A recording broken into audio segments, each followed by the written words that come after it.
ഈ ICS ജംഗ്ഷനിലെ ഓരോ മണൽത്തരികൾക്കും ഉസ്താദ് അബ്ദുൽ നാസർ മദനിയെ കുറിച്ച്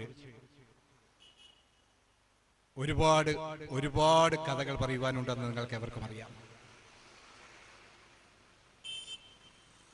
അബ്ദുൽ നാസർ മദനിയെ കുറിച്ച് എൻ്റെ ശബ്ദം കേൾക്കുന്ന എൻ്റെ സഹോദരങ്ങളുടെ മുന്നിൽ, ഗുരുനാഥന്മാരുടെ മുന്നിൽ ഞാൻ അക്കമിട്ട് അടിവരയിട്ട് ഒന്നും പറഞ്ഞു തരേണ്ട കാര്യമില്ല. ഞാൻ നേരത്തെ സൂചിപ്പിച്ചതുപോലെ ഇവിടത്തെ ഓരോ മണൽത്തരികൾക്കും ഉസ്താദ് അബ്ദുൽ നാസർ മദനി ആരാണെന്ന് അറിവുള്ളതാണ്. നിങ്ങൾ ഉണ്ണാൻ പഠിപ്പിച്ച, ഉറങ്ങാൻ പഠിപ്പിച്ച, പിച്ചവച്ച് നടക്കുവാൻ പഠിപ്പിച്ച, കൈപിടിച്ചുയർത്തിയ അദ്ദേഹത്തിന്റെ ഓരോ വളർച്ചയും നിങ്ങൾ കൺമുന്നിൽ കണ്ട എന്റെ സഹോദരങ്ങളാണ് എന്റെ ശബ്ദം കേൾക്കുന്നത്. ഇന്നലകളിൽ നിങ്ങളോടൊപ്പം ഉണ്ടായിരുന്ന നിങ്ങളുടെയൊക്കെ ഹൃദയത്തിന്റെ സ്പന്ദനമായ അബ്ദുൽ നാസർ മദനി ഇന്ന് എവിടെയാണെന്ന് ഞാൻ പറയാൻ നിങ്ങൾക്ക് എവർക്കും അറിയാം. താൻ ചെയ്ത തെറ്റെന്തോന്നു പോലും അറിയാതെ, കുറ്റമെന്തോന്നു പോലും അറിയാതെ, എല്ലാം അല്ലാഹുവിൽ മാത്രം അർപ്പിച്ചുകൊണ്ട് അങ്ങകലെ കർണാടകയിലെ ഒരു ജയിലിന് തുല്യമായ ഒരൊറ്റ മുറിയിൽ ആ മനുഷ്യൻ കേരളത്തിലേക്ക് കണ്ണും നട്ടിരിക്കുകയാണ്, നീതി തേടി. അബ്ദുൽ നാസർ മദനി ഇവിടുത്തെ അടിച്ചമർത്തപ്പെട്ട വിഭാഗത്തിന്റെ, പിന്നോക്ക വിഭാഗത്തിന്റെ, മത ന്യൂനപക്ഷങ്ങളുടെ ആശയും ആവേശവുമായിരുന്ന അബ്ദുൽ നാസർ മദനി. അവർണ്ണനധികാരം, പീഡിതന് മോചനം എന്ന മുദ്രാവാക്യം ഉയർത്തിക്കൊണ്ട് സമൂഹത്തിന്റെ മുഖ്യധാരയിലേക്ക് കടന്നു വന്ന അബ്ദുൽ നാസർ മദനി രാജ്യത്തിന്റെ അഖണ്ഡതയും ഐക്യതയും മതേതരത്വവും കാത്തു സൂക്ഷിക്കുവാൻ തന്റെ അവസാന തുള്ളി ചോര പോലും, തന്റെ അവസാന തുള്ളി രക്തം പോലും ഭാരത മക്കൾക്ക് വേണ്ടി സമർപ്പിക്കുമെന്ന് പറഞ്ഞ പ്രതിജ്ഞയെടുത്ത അബ്ദുൽ നാസർ മദനി ത്രേതായുഗത്തിലെ അഹല്യയെപ്പോലെ യാതനകളുടെയും വേദനകളുടെയും ഉരുക്കുമൂശയിൽ വെന്തെരിയുന്ന ഇവിടത്തെ ജനാധിപത്യ മതേതര വിശ്വാസികൾക്ക് ആശ്വാസത്തിന്റെ നേർത്തുള്ളി പകർന്നുകൊണ്ട്, ഒറ്റക്കാൽ എടുത്തു വെച്ചുകൊണ്ട് ബഹുസ്വരതയുടെ മുന്നിലേക്ക് ഉയർത്തപ്പെട്ട അബ്ദുൽ നാസർ മദനി 1992 ഡിസംബർ 6 എന്റെ മുന്നിൽ നിൽക്കുന്ന, എന്റെ ശബ്ദം കേൾക്കുന്ന കേരളത്തിലെ ജനാധിപത്യ മതേതര വിശ്വാസികളോട് ആ ദിവസം ഞാൻ അക്കമിട്ട് അടിവരയിട്ട് പറഞ്ഞു തരേണ്ട കാര്യമില്ല. 1992 ഡിസംബർ 6 ഉണ്ടോ? ഇല്ല. അന്നാണ് ഇന്ത്യൻ മതേതരത്വത്തിന്റെ പ്രതീകമായിരുന്ന ബാബറി പള്ളി സംഘപരിവാർ ശക്തികൾ തച്ചു തകർത്ത് സരയൂ നദിയിലേക്ക് വലിച്ചെറിയുന്നത്. ഇല്ലേ? അന്ന് അത് തെറ്റായിരുന്നു എന്ന് പറയുവാൻ ആർജവം കാണിച്ച, തന്റെ ഇടം കാണിച്ച ഒരൊറ്റ ആൺകുട്ടി മാത്രമേ ഇന്ത്യ മഹാരാജ്യത്തുണ്ടായിരുന്നുള്ളൂ. ആരാ? തലയിൽ തൊപ്പി വെച്ച, താടി വെച്ച, നെറ്റിയിൽ നിസ്കാരത്തഴമ്പുള്ള, 5 നേരവും നിസ്കരിക്കുന്ന, ഇവിടെ ഞാൻ അടിവരയിടുന്നു, 5 നേരവും നിസ്കരിക്കുന്ന ഒരു ഇസ്ലാം മത പണ്ഡിതനായ ജനാബ് അബ്ദുൽ നാസർ മദനി. 1000 പള്ളികൾ പൊളിച്ചാലും, 1000 മദ്രസകൾ തകർത്തെറിഞ്ഞാലും, അമ്പലമുറ്റത്തെ, ക്ഷേത്രമുറ്റത്തെ ഒരു പിടി മണ്ണ് പോലും വരരുത് മക്കളെ എന്ന് ഇന്നലകളിൽ നമ്മളോട് വിളിച്ചു പറഞ്ഞ, ഇന്നും അങ്ങ് കർണാടകയിൽ ഇരുന്നു കൊണ്ട് നമ്മളോട് വിളിച്ചു പറയുന്ന അബ്ദുൽ നാസർ മദനി 1000 പള്ളികൾ പൊളിച്ചാലും, 1000 മദ്രസകൾ തകർത്തെറിഞ്ഞാലും, അമ്പലമുറ്റത്തെ, ക്ഷേത്രമുറ്റത്തെ ഒരു പിടി മണ്ണ് പോലും വരരുത് മക്കളെ എന്ന് നമ്മളെ ഉദ്ബോധനം ചെയ്യുന്ന അബ്ദുൽ നാസർ മദനി 1995 ഒക്ടോബർ മാസം 31 ആ ദിവസവും ഇന്ത്യയിലെ, കേരളത്തിലെ ജനാധിപത്യ മതേതര വിശ്വാസികൾക്ക് ആ ദിവസവും ഒരിക്കലും മറക്കുവാൻ കഴിയില്ല. അന്നാണ് ജാതിക്കും മതത്തിനും അതീതമായി മനുഷ്യനെ സ്നേഹിക്കാൻ പഠിപ്പിച്ച ശ്രീനാരായണ ഗുരുദേവൻ സമാധി കൊള്ളുന്ന വർക്കലയിലെ ശിവഗിരി. ആ ശിവഗിരി സമാധിക്ക് മുകളിൽ സംഘപരിവാർ ശക്തികൾ തച്ചു തകർക്കുവാൻ ശ്രമിച്ചപ്പോൾ, ആ ശിവഗിരിയിൽ ചാതുർവർണ്ണ്യം നടപ്പിലാക്കുവാൻ ശ്രമിച്ചപ്പോൾ, മനുസ്മൃതി നടപ്പിലാക്കുവാൻ ശ്രമിച്ചപ്പോൾ, ഇല്ല, ഇത് ഞാൻ അനുവദിക്കില്ല എന്ന് പറഞ്ഞുകൊണ്ട് ശ്രീമദ് ശാശ്വതീകാനന്ദ സ്വാമികളുടെ കൈകളിൽ പിടിച്ചുകൊണ്ട്, ആലുവാപ്പുഴയുടെ കൈകളിൽ മൺമറഞ്ഞു പോയ ശാശ്വതീകാനന്ദ സ്വാമികൾ ആ ശാശ്വതീകാനന്ദ സ്വാമികളുടെ കൈകളിൽ പിടിച്ചുകൊണ്ട് ആ ശിവഗിരി കുന്നുകൾക്ക് മുകളിൽ പടികൾക്ക് മുകളിൽ കയറി നിന്നുകൊണ്ട് ഒറ്റക്കാലിൽ ഉന്തി കയറി നിന്നുകൊണ്ട് ശ്രീമതി ശാശ്വതീകാനന്ദ സ്വാമികളുടെ കൈകളിൽ പിടിച്ചതുകൊണ്ട് എന്റെ നെഞ്ചത്ത് വേണമെങ്കിൽ ചവിട്ടിക്കൊണ്ട് സവർണ ഫാസിസ്റ്റുകളെ നിങ്ങൾക്ക് ഈ ശിവഗിരി സമാധിക്ക് മുകളിൽ കാവിക്കോടി കെട്ടാമെന്ന് പറഞ്ഞ അബ്ദുൽ നാസർ മദനി. അയോധ്യയിലെ മരംകോച്ചുന്ന തണുപ്പത്ത് ആയിരക്കണക്കിന് ജനാധിപത്യ വിശ്വാസികളെ സംഘടിപ്പിച്ചുകൊണ്ട്, മതേതര വിശ്വാസികളെ സംഘടിപ്പിച്ചുകൊണ്ട് അയോധ്യ മാർച്ച് നടത്തിയ അബ്ദുൽ നാസർ മദനി രാജ്യത്തിന്റെ അഖണ്ഡതയും ഐക്യതയും മതേതരത്വവും കാത്തു സൂക്ഷിക്കുവാൻ തന്റെ അവസാന തുള്ളി ചോര പോലും ഭാരത മക്കൾക്ക് വേണ്ടി സമർപ്പിക്കുമെന്ന് പ്രതിജ്ഞയെടുത്ത അബ്ദുൽ നാസർ മദനി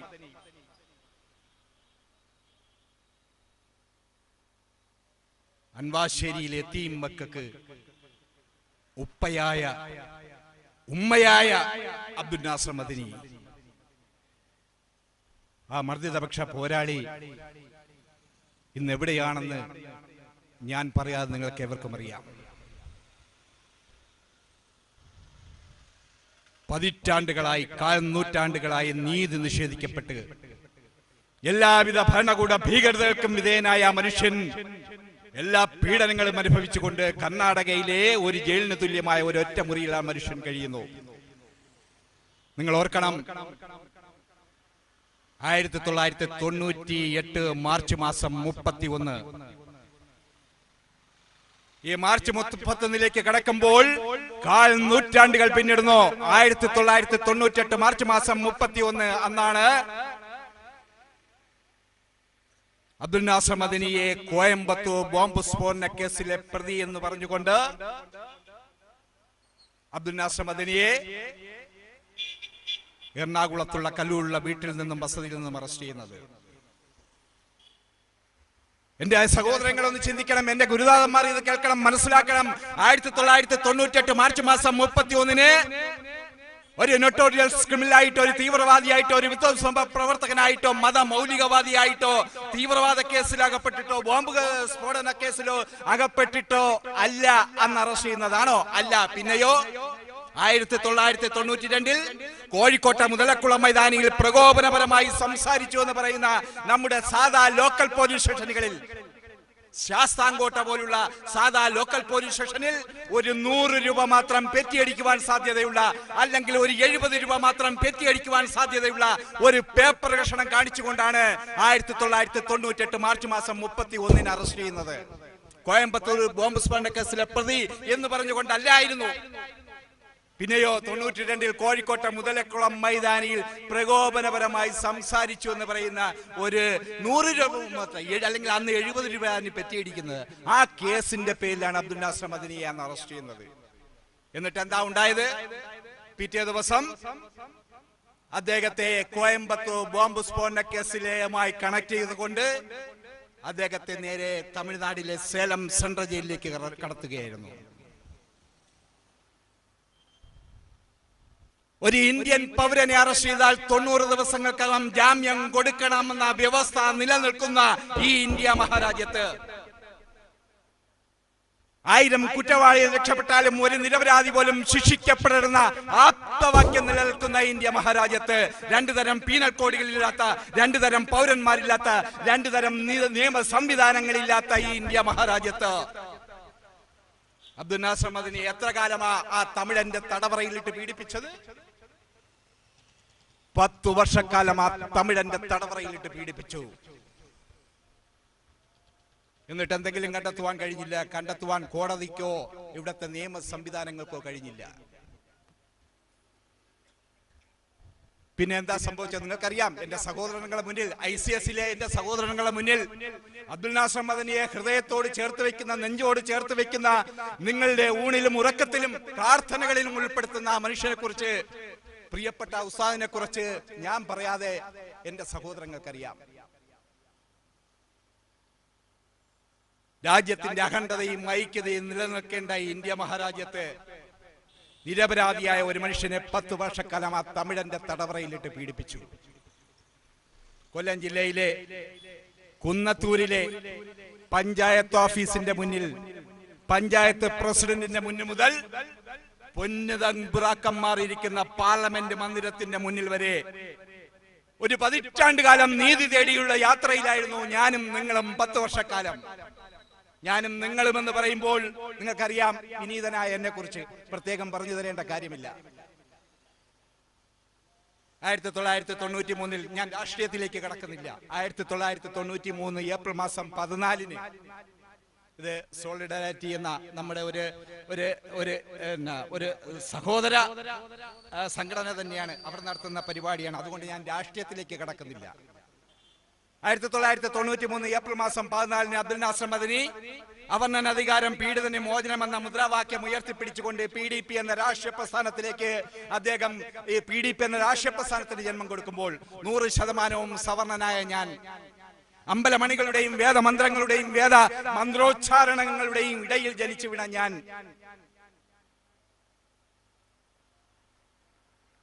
അവർണ്ണനാധികാരം പീഡിതന് മോചനം എന്ന മുദ്രാവാക്യം 100% സവർണനായ ഞാൻ, അബ്ദുൽ നാസർ മദനി എന്റെ കൈകളിൽ തന്ന ഉദയ സൂര്യന്റെ ശുഭ്രപതാക ത്രിവർണ്ണ പതാക 1993 ഏറ്റുവാങ്ങിക്കൊണ്ടാണ് ഞാൻ ഈ രാഷ്ട്രീയ പ്രസ്ഥാനത്തിലേക്ക് അന്ന് കടന്നു വന്നത്. വർഷം 3 പതിറ്റാണ്ട് 30 വർഷങ്ങൾ പിന്നിടുന്നു. ഈ ഏപ്രിൽ 14 ആകുമ്പോൾ 30 വർഷം പിന്നിടുന്നു. അബ്ദുൽ നാസർ മദനി ഞാൻ എന്റെ നെഞ്ചോട് ചേർത്ത് വെച്ചിട്ട്, എന്റെ ഹൃദയത്തോട് ചേർത്ത് വെച്ചിട്ട്, എന്റെ പ്രാർത്ഥനകളിൽ എപ്പോഴും ഉൾപ്പെടുത്തിയിട്ട് 30 വർഷങ്ങൾ പിന്നിടുന്നു. ഒരുപാട് പീഡനങ്ങൾ നിങ്ങൾക്കറിയാം. അബ്ദുൽ നാസർ മദനി എന്ന ഇസ്ലാം മത പണ്ഡിതന്റെ ഒപ്പം ഞാൻ പ്രവർത്തിക്കുന്നതിന്റെ പേരിൽ, ആ സംഘടനയിൽ പ്രവർത്തിക്കുന്നു എന്നതിന്റെ പേരിൽ, അബ്ദുൽ നാസർ മദനിയെ സ്നേഹിക്കുന്നു എന്നതിന്റെ പേരിലൊക്കെ ഞാൻ അനുഭവിച്ച പീഡനങ്ങൾ, സംഘപരിവാർ ശക്തികളുടെ വെട്ടേറ്റ് 18 സ്റ്റിച്ച് എന്റെ വലത് മുട്ടിന് താഴെ ഉണ്ടായിരുന്നു. 2010 ഒന്നും രണ്ടുമല്ല, ഏകദേശം 10-28 ദിവസം ഞാൻ തിരുവനന്തപുരം മെഡിക്കൽ കോളേജിൽ കിടന്നു. അപ്പൊ അവരൊക്കെ വിചാരിച്ചത്, സംഘപരിവാർ ശക്തികൾ വിചാരിച്ചത് അബ്ദുൽ നാസർ മദനിയുടെ വലതുകാല് പോയി, സംഘപരിവാർ ശക്തികൾ ബോംബെറിഞ്ഞ് തകർത്തു. അബ്ദുൽ നാസർ മദനിക്കൊപ്പം നടക്കുന്ന എന്റെ വലതുകാലൂടെ നഷ്ടപ്പെടുത്തുവാൻ ശ്രമിച്ചു. പക്ഷേ ദൈവം സാക്ഷി അനുഗ്രഹിച്ചു. ആ സ്റ്റിച്ചോടുകൂടി പിന്നെ ആക്രമണങ്ങളിൽ നിന്ന് അവർ പിന്മാറി. കാരണം എന്താ, ഇനി എന്ത് ചെയ്തിട്ടും കഥയില്ല, അത് അയാളെ കൊല്ലുക, അതായത് എന്നെ കൊല്ലുക, അല്ലാതെ നിവർത്തിയില്ല. പക്ഷേ എന്റെ സഹോദരങ്ങളോട് പറയുവാനുള്ളത്, ഈ മർദ്ദിത സമൂഹത്തിന് വേണ്ടി, അബ്ദുൽ നാസർ മദനി എന്ന മർദ്ദിത പോരാളിക്ക് വേണ്ടി എന്റെ ശ്വാസമാണ് കൊടുക്കേണ്ടി വന്നാൽ അത് കൊടുക്കുവാനും തയ്യാറായിക്കൊണ്ട് തന്നെയാണ് ഞാൻ അബ്ദുൽ നാസർ മദനിയുടെ പിറകെ നിൽക്കുന്നത്. ഇനി മരണം വരെ അങ്ങനെ തന്നെയായിരിക്കും. വേറൊരു ചിന്ത എന്റെ മനസ്സിൽ ഒരിക്കലും ഉണ്ടാകുകയില്ല. നിങ്ങളുടെ മുന്നിൽ, എന്റെ സഹോദരൻ മുന്നിൽ, ഗുരുനാഥന്മാരുടെ മുന്നിൽ വാക്ക് തരികയാണ്. അദ്ദേഹത്തിന് ഇവിടുത്തെ മർദ്ദിതപക്ഷ പോരാളിക്ക് വേണ്ടി ശബ്ദിക്കുകയും പ്രവർത്തിക്കുകയും, മർദ്ദിത സമൂഹത്തിന് വേണ്ടി ശബ്ദിക്കുകയും പ്രവർത്തിക്കുകയും എന്റെ കടമയാണെന്ന ബോധ്യത്തിൽ നിന്നുകൊണ്ടാണ് സോളിഡാരിറ്റി വിളിച്ചപ്പോൾ ICS ജംഗ്ഷനിൽ വന്ന് സംസാരിക്കണമെന്ന് പറഞ്ഞപ്പോൾ തീർച്ചയായിട്ടും വളരെ സ്നേഹത്തോടു കൂടി തന്നെ ഞാൻ ഹൃദയപൂർവ്വം അത് ഏറ്റെടുക്കുവാൻ കാരണം, ഞാൻ പറഞ്ഞു വന്നത്, 10 വർഷക്കാലം ആ തമിഴന്റെ തടവറയിട്ട് അദ്ദേഹത്തെ പീഡിപ്പിച്ചു. 100% നിരപരാധിയായി നമ്മുടെ പ്രിയപ്പെട്ട ഉസ്താദ് അബ്ദുൽ നാസർ മദനി കേരളമണ്ണിലേക്ക് കടന്നു വന്നു. പൊതുസമൂഹം ബഹുസ്വരത ഒന്നടങ്കം അദ്ദേഹത്തെ സ്വീകരിച്ചു. ശംഖുമുഖം കടപ്പുറത്ത് നൽകിയ സ്വീകരണങ്ങളൊക്കെ നിങ്ങളെ കണ്ടതാണ്. അന്ന് അദ്ദേഹം പറഞ്ഞു, ഉസ്താദ് അബ്ദുൽ നാസർ മദനി പറഞ്ഞത് ഇങ്ങനെയായിരുന്നു: 15 കാലം ഞാൻ അനുഭവിച്ച പീഡനങ്ങൾ, ശിഷ്ടജീവിതം, ഇനിയുള്ള എന്റെ ജീവിതം എന്റെ കുടുംബത്തിന് വേണ്ടി ഞാൻ ഇതാ മാറ്റി വയ്ക്കുന്നു എന്നല്ല അദ്ദേഹം പറഞ്ഞത്. ഇനിയുള്ള എന്റെ ജീവിതം എന്റെ മക്കൾക്ക് വേണ്ടി, എന്റെ കുടുംബത്തിന് വേണ്ടി, അല്ലെങ്കിൽ എന്റെ പാർട്ടിക്കാർക്ക് വേണ്ടി, അല്ലെങ്കിൽ എന്റെ വാപ്പയ്ക്ക് വേണ്ടി, ഉമ്മയ്ക്ക് വേണ്ടി ഒക്കെ മാറ്റിവെക്കുന്നു എന്നല്ല അദ്ദേഹം പറഞ്ഞത്. അദ്ദേഹം പറഞ്ഞത്, ഇനിയുള്ള എന്റെ ജീവിതം, ശിഷ്ടജീവിതം, ഇവിടുത്തെ അടിച്ചമർത്തപ്പെട്ട വിഭാഗത്തിന് വേണ്ടി, പിന്നോക്ക വിഭാഗത്തിന്, മത ന്യൂനപക്ഷങ്ങൾക്ക് വേണ്ടി, പാർശ്വവൽക്കരിക്കപ്പെട്ട ഒരു വിഭാഗത്തിന് വേണ്ടി, സമൂഹത്തിന്റെ പിന്നാമ്പുറങ്ങളിലേക്ക് മാറ്റി നിർത്തപ്പെട്ട, അവകാശങ്ങൾ നിഷേധിക്കപ്പെട്ട ഒരു സമൂഹത്തിന് വേണ്ടി ശിഷ്ടജീവിതം ഞാനിതാ സമർപ്പിക്കുന്നു എന്നാണ് അദ്ദേഹം പറഞ്ഞത്, പ്രതിജ്ഞയെടുത്തത്. ആ പ്രതിജ്ഞയിൽ കാലൂന്നി നിന്നുകൊണ്ട് അദ്ദേഹം സംഘടനാ പ്രവർത്തനങ്ങളും പൊതുപ്രവർത്തനങ്ങളും മത പ്രബോധനങ്ങളുമായി നീങ്ങിയപ്പോൾ അബ്ദുൽ നാസർ മദനിയെ എങ്ങനെ വിട്ടാൽ വീണ്ടും നമ്മുടെ കാലിനടിയിലെ മണ്ണ് ഒലിച്ചുപോയി തുടങ്ങും എന്ന് കണ്ട ചില ആൾക്കാർ പുതിയ പുതിയ തന്ത്രങ്ങൾ മെനഞ്ഞു. അദ്ദേഹത്തെ ബാംഗ്ലൂർ സ്ഫോടന കേസിലെ പ്രതിയാക്കി. നിങ്ങൾക്കറിയാം നെടുമ്പാശ്ശേരിയിലെ സമരമുഖം. ഏകദേശം നിരാഹാര സമരം 62 ദിവസം നമ്മൾ അവിടെ സമരം നടത്തി. നിരാഹാരം ഞാൻ ഉൾപ്പെടെയാണ് അന്ന് തുടങ്ങി വെച്ചത്.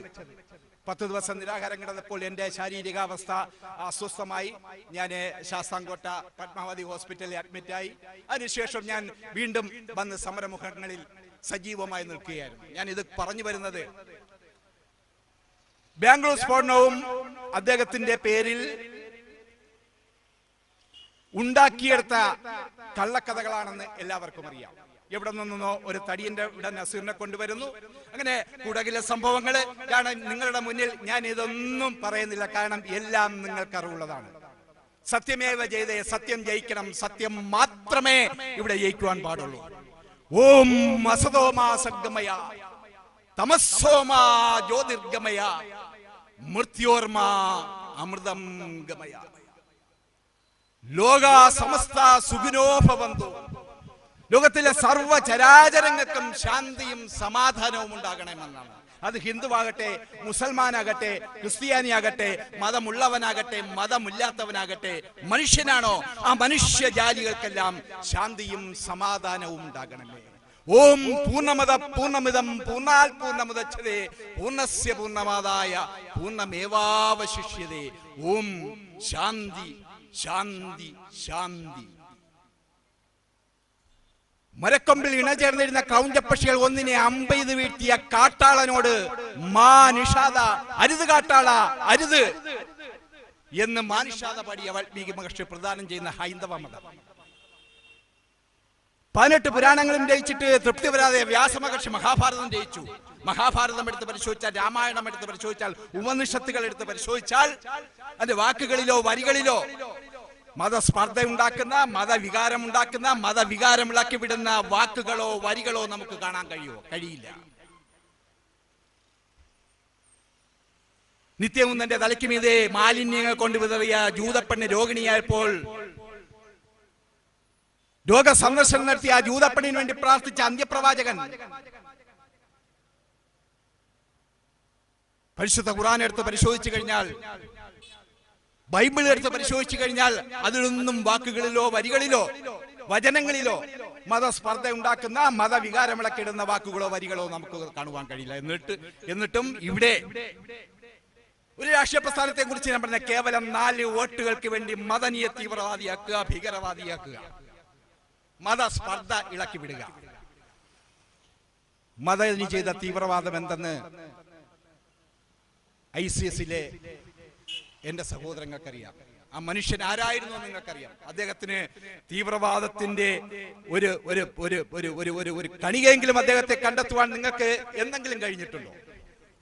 30 വർഷക്കാലമായി. കാരണം എന്നെക്കാൾ മുമ്പ് അദ്ദേഹത്തെ നിങ്ങൾ കൈപിടിച്ചുയർത്തിയ അബ്ദുൽ നാസർ മദനിയെ കുറിച്ച് ഞാൻ നിങ്ങളുടെ മുന്നിൽ പറഞ്ഞു തരേണ്ട കാര്യം. കാരണം 30 വർഷമായി എനിക്കറിയാം അബ്ദുൽ നാസർ മദനി എന്ന മാനവികതയുടെ പ്രതീകമായ മനുഷ്യൻ ആരാണെന്ന് എനിക്ക് വ്യക്തമായി അറിയാം. അതുകൊണ്ട് തന്നെയാണ് അബ്ദുൽ നാസർ മദനിക്ക് പിറകെ ഞാൻ സഞ്ചരിച്ചു കൊണ്ടിരിക്കുന്നത്. അബ്ദുൽ നാസർ മദനിയുടെ വചനങ്ങൾ, പ്രവാചക വചനങ്ങൾ ജീവിതത്തിൽ പകർത്തി ജീവിക്കുവാൻ തീർത്ത് തന്നെ പറയുന്നു. ഞാൻ തുറന്നു തന്നെ പറയുന്നതിൽ എനിക്ക് തീർച്ചയായിട്ടും ഒരു സങ്കുചിത ബോധം ഉണ്ടാകേണ്ടക്കല്ല. പ്രവാചക വചനങ്ങൾ ജീവിതത്തിൽ പകർത്തി എന്റെ വിശ്വാസങ്ങൾക്കുള്ളിൽ നിന്നുകൊണ്ട് പ്രവർത്തിക്കുന്നവനാണ് ഞാൻ. അതുകൊണ്ട് തന്നെ രാജ്യത്തിന്റെ അഖണ്ഡതയും ഐക്യതയും മാത്രമാണ് എന്റെ മുഖമുദ്ര. അബ്ദുൽ നാസർ മദനിയുടെയും അത് മാത്രമായിരുന്നു. ഇന്ന് അദ്ദേഹത്തിന്റെ അവസ്ഥ ഞാൻ പറയാൻ നിങ്ങൾക്ക് അവർക്കും അറിയാം. ജീവന്റെ വിലയുള്ള ഓരോ നിമിഷവും ആണ് കടന്നു പോകുന്നത്. അബ്ദുൽ നാസർ മദനിയുടെ ജീവന്റെ വിലയുള്ള ഓരോ നിമിഷവുമാണ് കടന്നു പോയിക്കൊണ്ടിരിക്കുന്നത്.